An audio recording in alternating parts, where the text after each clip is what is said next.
கணபதியே எவருக்கே பின் தெரியாதா நல்லவனென்றும் ஒரு பெயரை நான் பெற நீவர் தகதா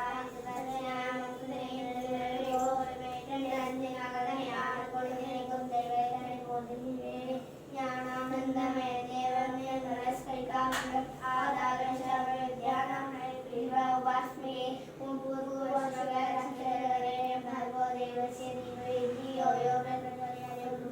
विष्णु गुरुदेव साक्षात् परब्रह्म तस्मै श्री गुरवे नमः।